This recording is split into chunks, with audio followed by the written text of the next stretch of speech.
Selamat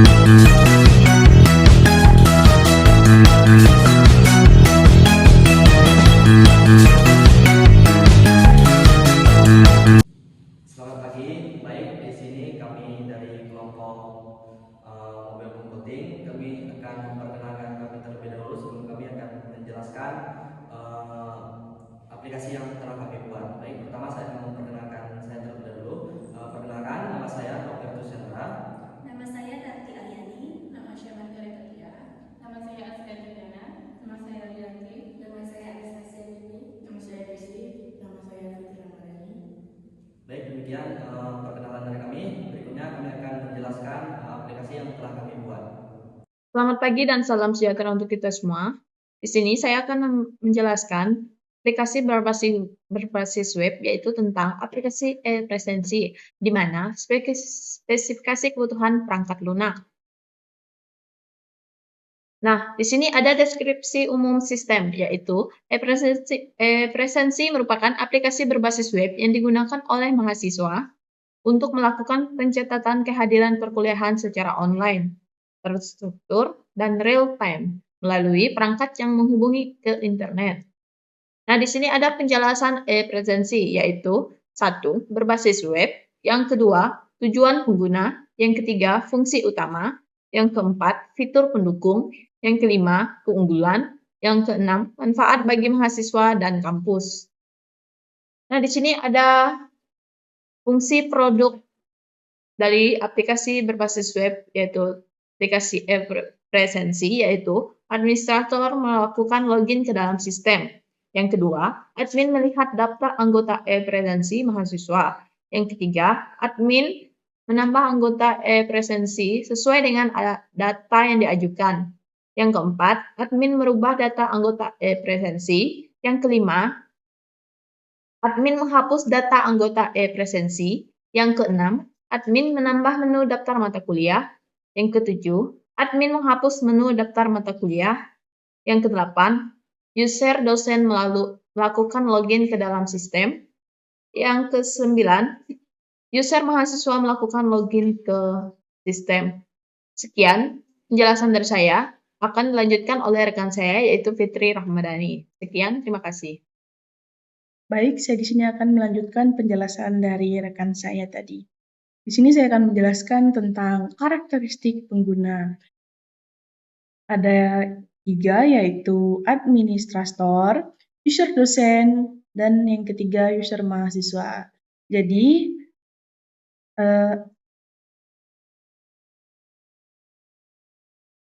baik, di sini saya akan menjelaskan. Baik, di sini saya akan melanjutkan penjelasan dari rekan saya, yaitu tentang karakteristik pengguna. Di karakteristik pengguna ada 3, yaitu administrator, user dosen, dan user mahasiswa. Nah, untuk tugas administrator yaitu mengelola server termasuk setup dan maintenance database, pemberian hak akses dan akun kepada user, mahasiswa, dan dosen. Untuk hak akses ke aplikasinya, hak akses penuh ke semua data, termasuk menambah dan mengurangi data. Untuk user dosen, tugasnya yaitu memantau proses presensi mahasiswa. Untuk hak akses ke aplikasi, akses data pada menu aplikasi yang diizinkan yaitu memantau presensi yang dilakukan mahasiswa pada saat proses pembelajaran berlangsung. Untuk user mahasiswa, tugasnya yaitu melakukan presensi pada saat pembelajaran berlangsung. Hak akses ke aplikasinya, akses data pada menu aplikasi yang diizinkan adalah melakukan presensi di kelas. Selanjutnya,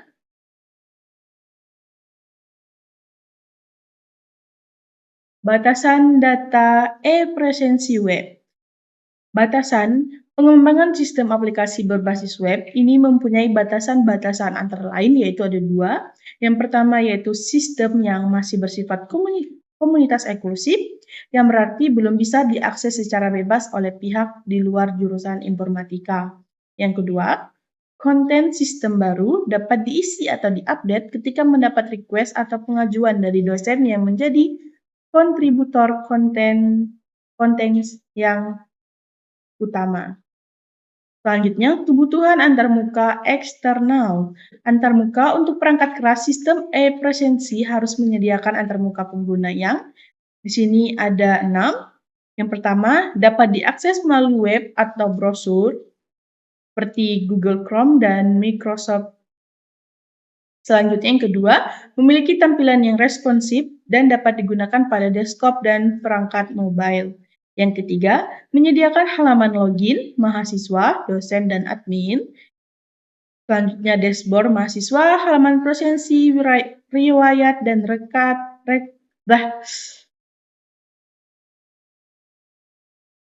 Baik, di sini ada kebutuhan antarmuka eksternal. Selanjutnya yaitu kebutuhan antarmuka eksternal. Antarmuka untuk perangkat keras sistem e-presensi harus menyediakan antarmuka pengguna. Di sini untuk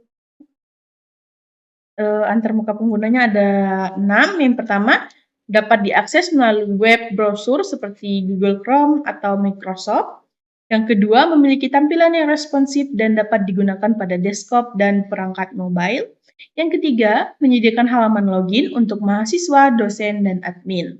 Dashboard mahasiswa, halaman presensi, riwayat, dan rekap kehadiran. Profil pengguna. Yang keempat, bahasa yang mudah dipahami oleh pengguna.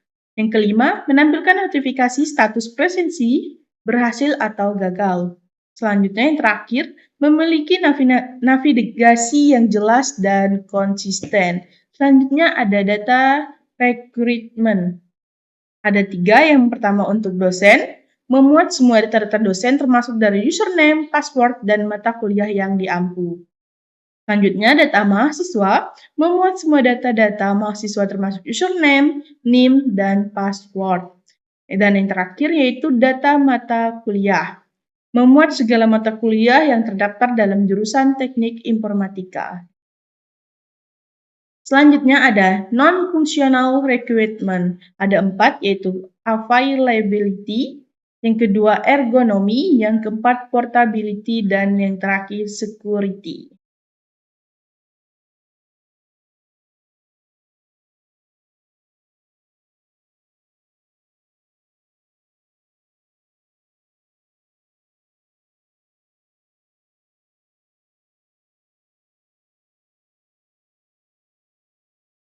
Oke, untuk non-functional recruitment yang pertama yaitu availability, yaitu pada saat pembelajaran berlangsung di kelas, sedangkan ergonomi, desain yang menarik dan nyaman dalam mengikuti proses belajar bagi pegawai.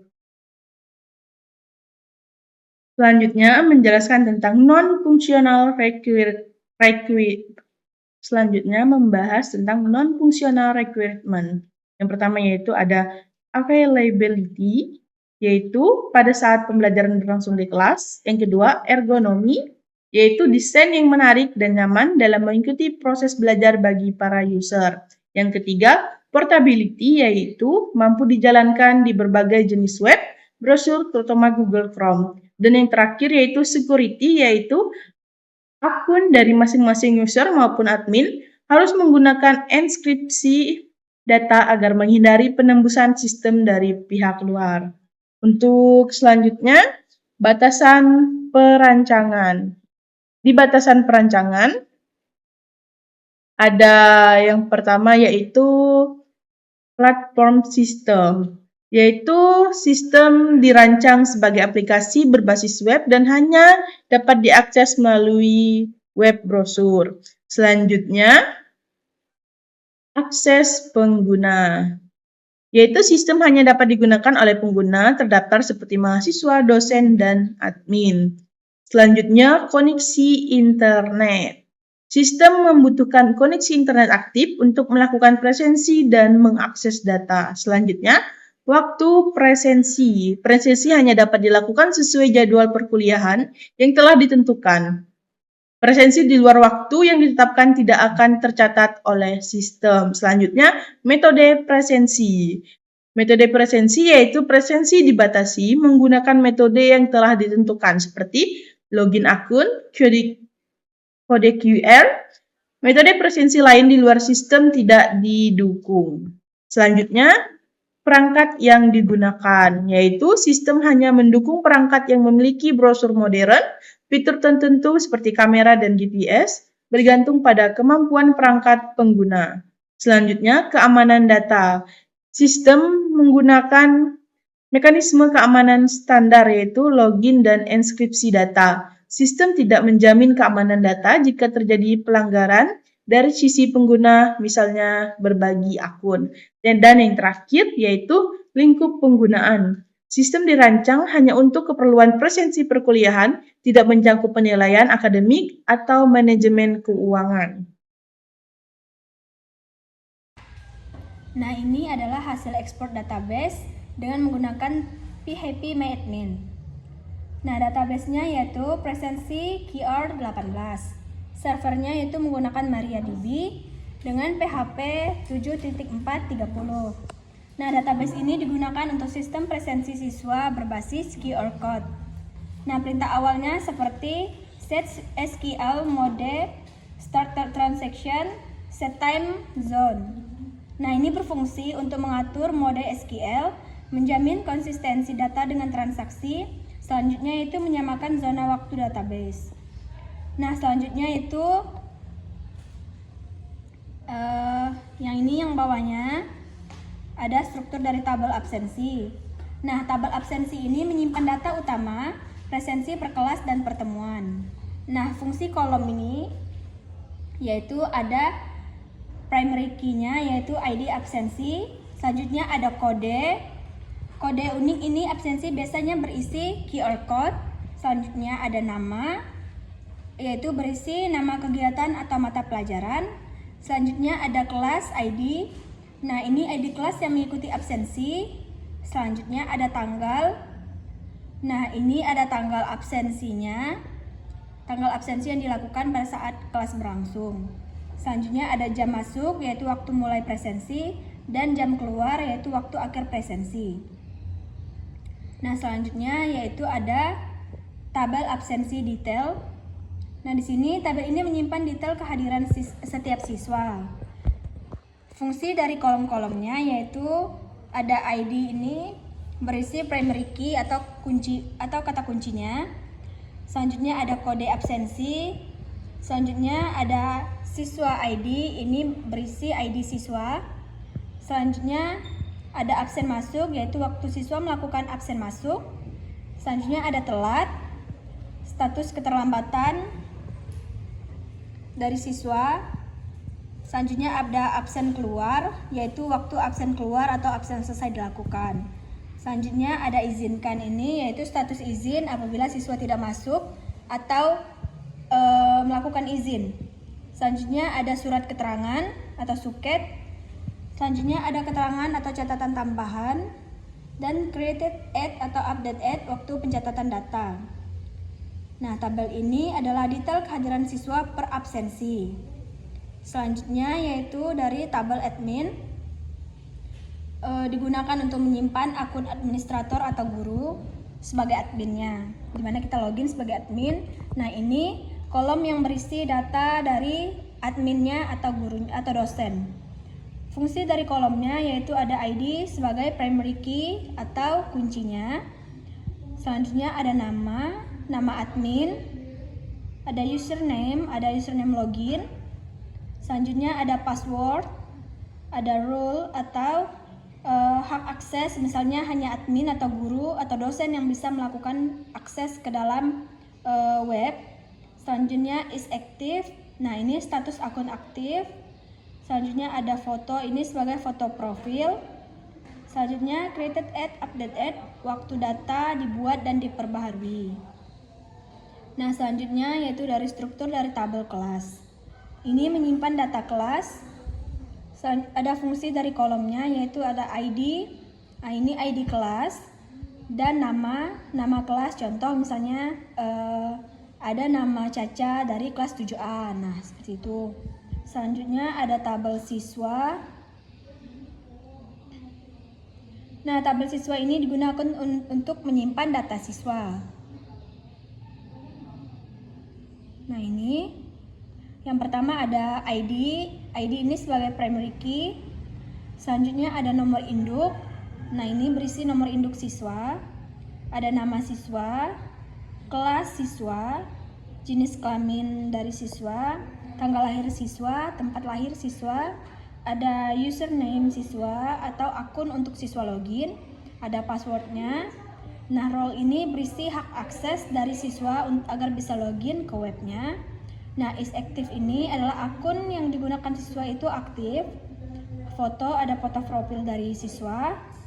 Selanjutnya, created at atau update at ini waktu data dibuat. Selanjutnya, ada index dan primary key. Nah, ini digunakan untuk primary key menambahkan unique key serta mempercepat proses pencarian data. Nah, ini index untuk tabel migration. Nah, tabel ini digunakan oleh Laravel untuk mencatat, misalkan riwayat database atau versi perubahan struktur tabel. Misalkan ada pengupdatean dari webnya atau tabelnya. Nah, itu terdapat di tabel migration. Nah, selanjutnya ada auto increment. Nah, bagian ini berfungsi agar ID bertambah otomatis saat data baru ditambahkan. Nah, jadi tidak ada terjadinya duplikat atau duplikasi ID. Seandainya kita menambahkan ID baru dari siswanya atau dari adminnya.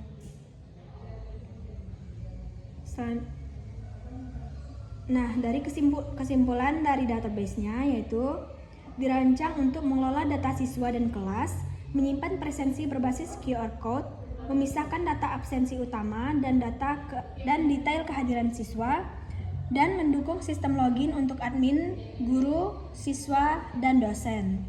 Nah, struktur database ini sudah cukup baik dan terorganisir untuk aplikasi presensi sekolah berbasis web. Sekian penjelasan dari database-nya. Terima kasih. Oke, baik, di sini saya akan menjelaskan itu web presensi.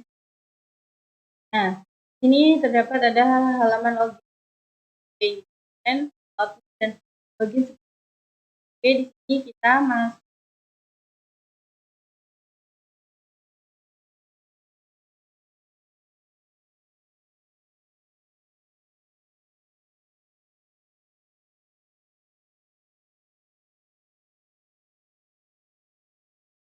Nah, oke, langsung di sini kita masukkan username dan password. Saya masukkan username dan password.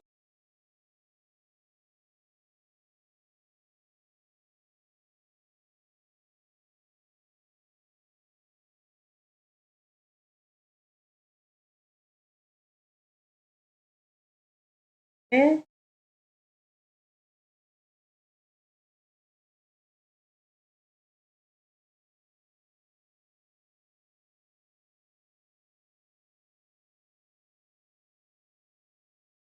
Oke, tes.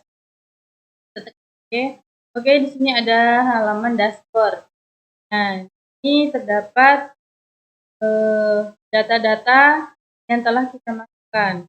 Yaitu pertama ada student, yaitu data siswa. Dan di sini terdapat data satu siswa yang telah saya masukkan. Begitu juga dengan kelas. Terdapat satu kelas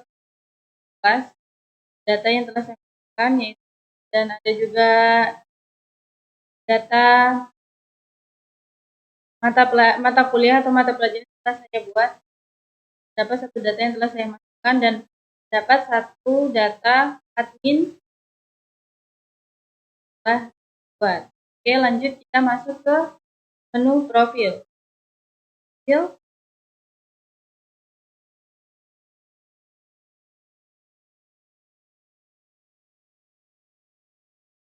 Nah, di menu profil ini terdapat nama admin, yaitu ada Aryati, dan di sini kita bisa menambahkan file foto untuk profil kita. Kita kita tekan close file, nanti kita pilih file yang kita inginkan, terus tekan submit, maka dia akan muncul gambar. Oke, di sini juga kita bisa mengupdate password kita. Oke, selanjutnya kita ke menu admin.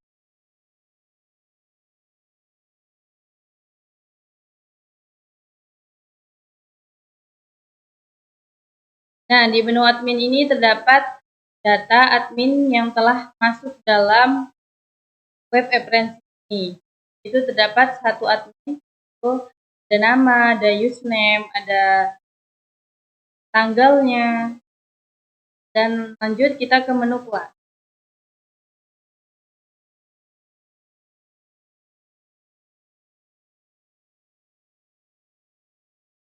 Nah, di menu kelas ini kita bisa menambahkan kelas yang kita ingin inputkan. Itu di sini saya sudah memasukkan kelas, yaitu kelas A6. Jika kalian ingin inputnya lagi, tinggal kita tekan tambah data kelas.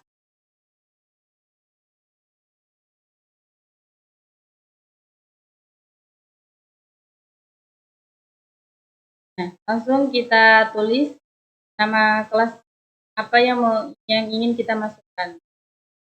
Misal kita masukkan B, kita tekan.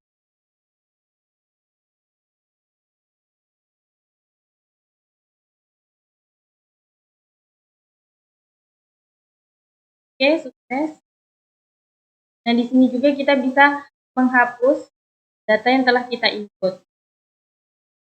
Oke, lanjut kita ke menu student.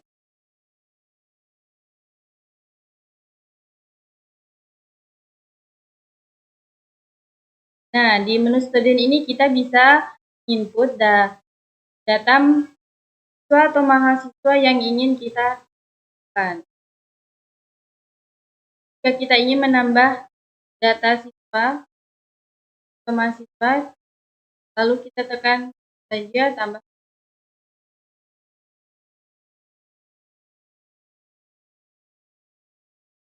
Nah, di sini kita diminta untuk memasukkan nomor induk ataupun NIM, terus nama, kelas, dan jenis kelamin. Oke,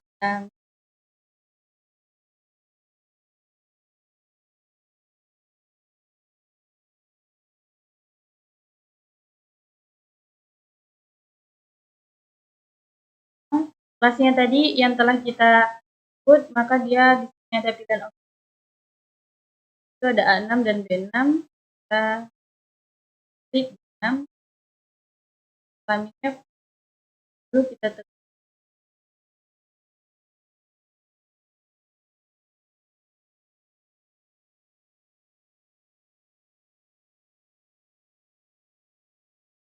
Oke, sukses, tekan. Maka data langsung masuk menu student ini. Lanjut kita ke menu absen. Dan di menu student ini sebelumnya kita bisa menghapus data yang telah kita buat. Oke, lanjut kita ke menu absen.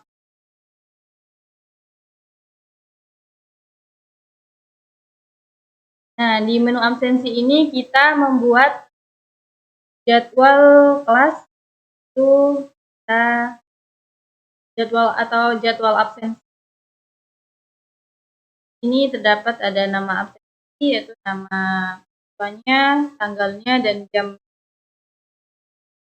mata kuliah atau mata pelajaran, dan kelas juga.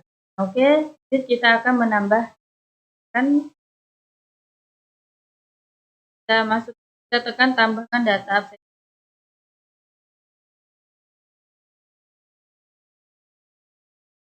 Oke, kita masukkan nama siswa atau mahasiswa.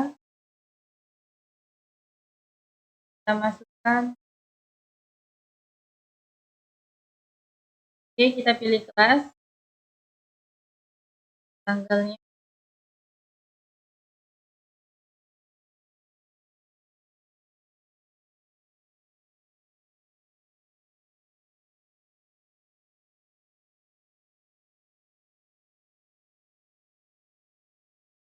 Oke, lanjut.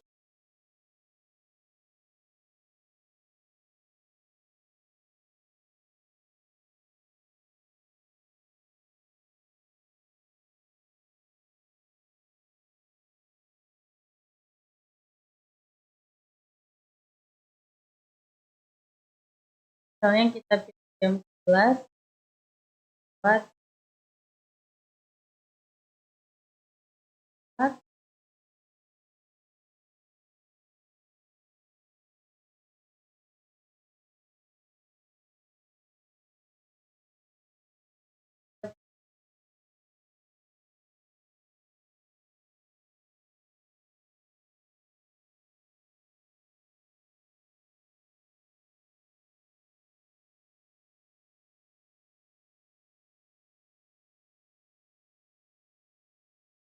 Oke, sukses data. Oke, di sini jika kita ingin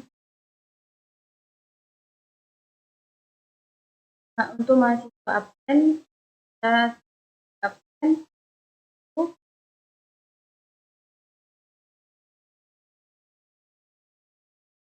Nah, mahasiswa bisa menyeken kode QR ini untuk absen.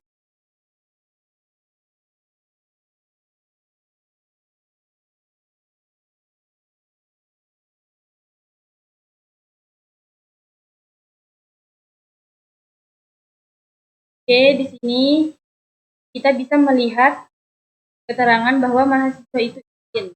Kita bisa melihat file atau bukti yang mahasiswa kirim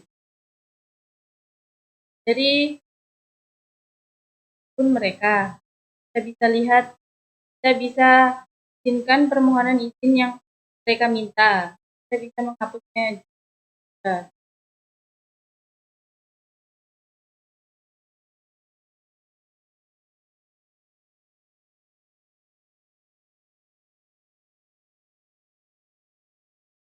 Nah, di menu scan ini kita bisa melihat data-data mahasiswa yang sudah absen ataupun izin.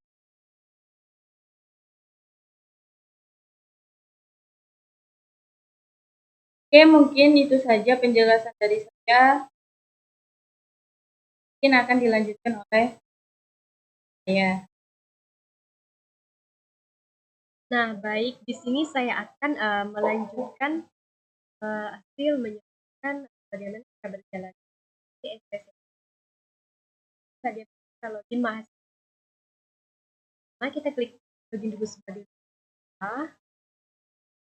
Nah, baik, kita login menggunakan NIM.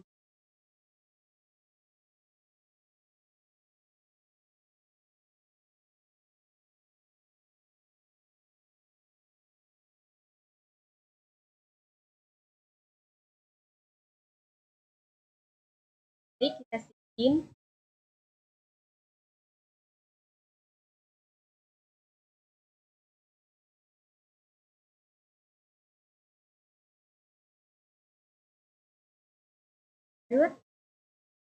Nah, di sini terdapat fitur, dashboard, profil, dan itu klik yang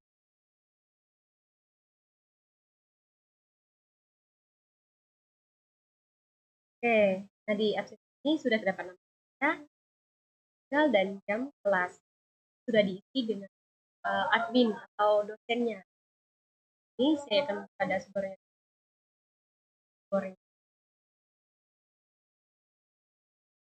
Dashboardnya seperti yang tadi. Kita lanjut ke fitur profilnya.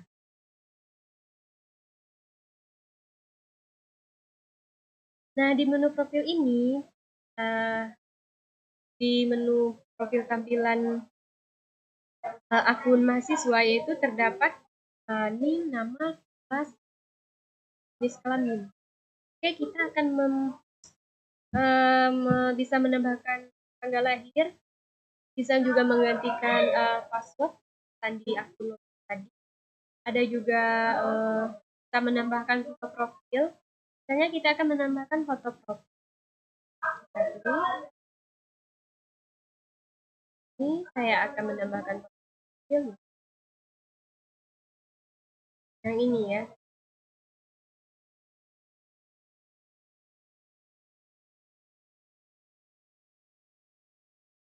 Begini. Open.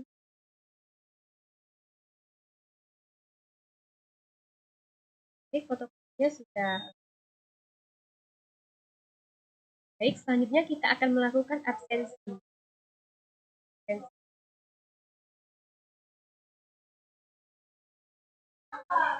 Nah, di fitur menu absensi ini baru kita bisa melakukan scan barcode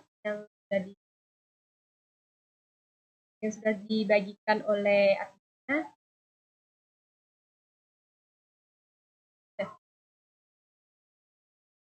Nah, baik.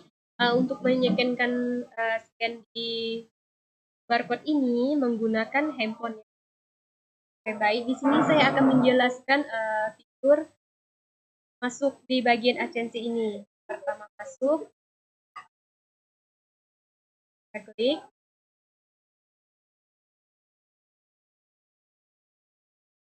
Nah, di fitur masuk ini terdapat scan kamera atau izin membuka kamera untuk scan QR yang diberikan oleh admin. Misalkan kita, saya akan menjelaskan dua, yaitu fitur keluar. Fitur keluar ini yaitu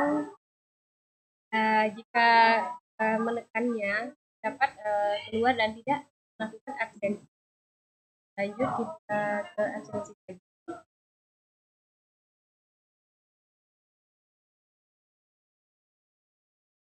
Nah, di fitur izin ini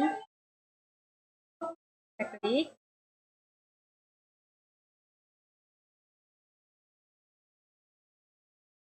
Nah, di fitur izin ini terdapat permohonan izin jika tidak masuk atau izin sakit. Nah, di sini terdapat bisa menulis keterangan dan bisa mengirimkan berupa file dokumen. Ini dia langsung masuk. Nah, jika sudah upload file, maka kita akan mengirim permohonan ini dan kita akan mendapatkan persetujuan dari admin. Oke, baik, kita akan melanjutkan cara scan barcode-nya untuk masuk ke absensi. Untuk masuk ke absensi, di sini kita akan men-scan barcode-nya menggunakan handphone ya. Oke, di sini saya men-scan QR-nya menggunakan handphone. Nah, saya di sini sudah langsung login ke akun mahasiswanya. Baik, di sini saya akan melakukan scan. Yang pertama kita klik masuk. Nah, oke, lalu kita scan. Baik, scan-nya sudah berhasil dan sudah masuk ke akun adminnya bahwa kita sudah masuk. Sekian presentasi yang telah kami jelaskan tentang aplikasi yang telah kami buat. Sekian, Sekian dan terima kasih.